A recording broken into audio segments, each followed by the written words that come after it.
के बाद आंखें उलट जाती है और मल मूत्र का त्याग रहता है। आपने शायद देखा या सुना होगा कि कुछ लोगों की आंखें मरने के बाद उलट गई या मृत्यु के समय किसी व्यक्ति ने मल मूत्र का त्याग कर दिया। असल में यह आत्मा के शरीर त्यागने की स्थिति के कारण होता है, लेकिन इसके पीछे एक डरवाना सत्य है। इस सत्य को जानकर आपके होश उड़ जाएंगे। इसका कारण क्या है, चलो जानते हैं।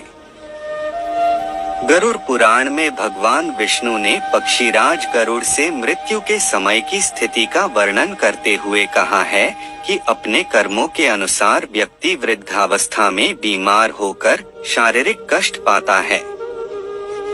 शारीरिक कष्ट के बावजूद भी मोह माया से ग्रस्त जो व्यक्ति जीने की चाहत रखता है और अपने परिजनों से जिनका अधिक लगाव होता है, यानी जिनके मन में वैराग्य की भावना उत्पन्न नहीं होती है, ऐसे व्यक्तियों की अंत समय में आंखें काम करना बंद कर देती है, कान से सुनाई देना बंद हो जाता है, कफ अधिक होने से गला बैठ जाता है। व्यक्ति यमदूतों को देखता है तो अपने परिजनों से कुछ कहना चाहता है, लेकिन बोल नहीं पाता। मोह माया के कारण यमदूतों को देखकर डरा हुआ व्यक्ति प्राण त्याग नहीं करना चाहता है। ऐसे समय में यम के दूत बलपूर्वक व्यक्ति की आत्मा को शरीर से निकाल लेते हैं। मोह माया में फंसे व्यक्ति की आत्मा आंखों से निकलने के कारण मरने के बाद इनकी आंखें उलट जाती है। गरुड़ पुराण में बताया गया है कि मृत्यु के समय आत्मा दोनों आंखें, दोनों कान, दोनों नासिका, मुख या फिर उत्सर्जन अंग से निकलती है। आत्मा के शरीर से निकलने के यही 9 द्वार हैं। जिस व्यक्ति की आत्मा उत्सर्जन अंग से निकलती है, वह मृत्यु के समय मल मूत्र का त्याग कर देते हैं। इस प्रकार से आत्मा का शरीर त्याग करना अच्छा नहीं माना जाता है। गरुड़ पुराण में बताया गया है कि इस प्रकार से आत्मा उन्हीं की निकलती है जो जीवन भर अपने और अपने परिवार के बारे में सोचता है और उनके लिए नैतिकता का त्याग कर धन और सुख अर्जित करता है। मोह माया में उलझा व्यक्ति अपनी इंद्रियों पर नियंत्रण नहीं रख पाता है और काम वासना से पीड़ित रहता है। ऐसा व्यक्ति मृत्यु के समय जब यम के दूतों को देखता है तो घबरा जाता है और इनके प्राण नीचे की ओर सरकने लगता है और प्राणवायु नीचे की ओर से निकल जाता है। प्राण वायु के साथ अंगूठे के आकार का एक अदृश्य जीव निकलता है, जिसके गले में यम के दूत पाश बांध देते हैं और अपने साथ यमलोक लेकर चले जाते हैं। इस तरह से मृत्यु बड़े ही पापी व्यक्ति की होती है। अगर आपको यह जानकारी अच्छी लगी हो तो इसे शेयर जरूर करें और चैनल को सब्सक्राइब फॉलो करें।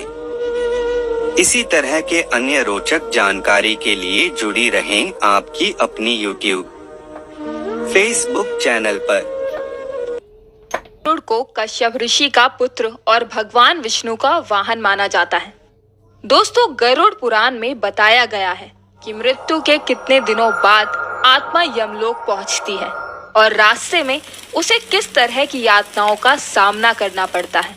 मृत्यु के बाद एक आत्मा की यात्रा में 47 दिन लगते हैं।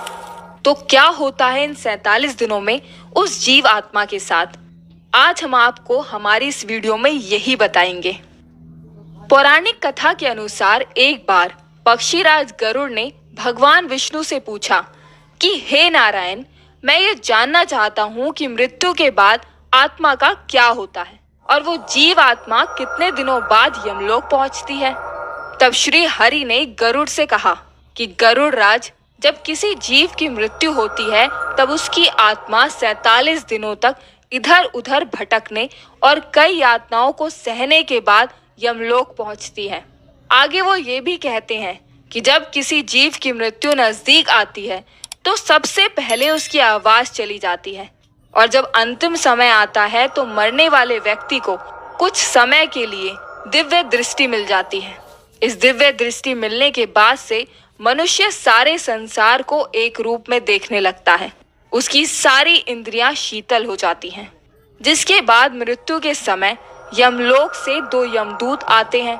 यमदूतों को देखते ही आत्मा हाहा करने लगती है और शरीर से बाहर निकल जाती है। जैसे ही आत्मा शरीर को त्यागती है, वैसे ही यमराज के दूत जीवात्मा के गले में पास बांध देते हैं और फिर वो उसे यमलोक लेकर चले जाते हैं। गरुड़ पुराण की माने तो अगर मरने वाली जीवात्मा पवित्र है तो परमात्मा खुद उसे अपने वाहन से लेने आते हैं। लेकिन आत्मा यदि पापी हो तो उसे गर्म वायु और अंधेरे के रास्ते से गुजरना पड़ता है। पापी आत्मा को यमलोक पहुंचने पर कई प्रकार की यातनाएं दी जाती हैं। फिर उसी दिन उस आत्मा को आकाश मार्ग से उसी के घर छोड़ दिया जाता है जिस घर में उसने अपना शरीर त्यागा था। घर आने पर वो जीवात्मा अपने उस शरीर में फिर से घुसने का प्रयास तो जरूर करती है, लेकिन यमदूत के पास से बंधे होने के कारण ऐसा कर नहीं पाती। आत्मा ना चाहते हुए भी अपनी अंतिम रस्मों को अपनी आंखों से देखती है, यानी कि 12 दिनों तक आत्मा अपनों के बीच ही रहती है। 13वें दिन जब आत्मा का पिंडदान किया जाता है तो उसे यमदूत फिर से लेने आ जाते हैं। इसलिए मित्रों, हिंदू धर्म में ऐसा माना जाता है कि मनुष्य की मृत्यु के 13 दिनों तक पिंडदान करना जरूर चाहिए। पिंडदान करने से सूक्ष्म शरीर को चलने की शक्ति मिलती है और आत्मा को शांति मिलती है। गरुड़ पुराण में जीवन और मृत्यु से जुड़े और कई महत्वपूर्ण बातें बताई गई हैं, जो हम आपके लिए अपनी अगली वीडियो में लेकर आएंगे। दोस्तों, अगर आपको हमारा ये वीडियो पसंद आया हो तो इसे लाइक, नए हैं तो आप इस चैनल को सब्सक्राइब जरूर कर लें ताकि हमारी वीडियो आपको सबसे पहले मिल सके।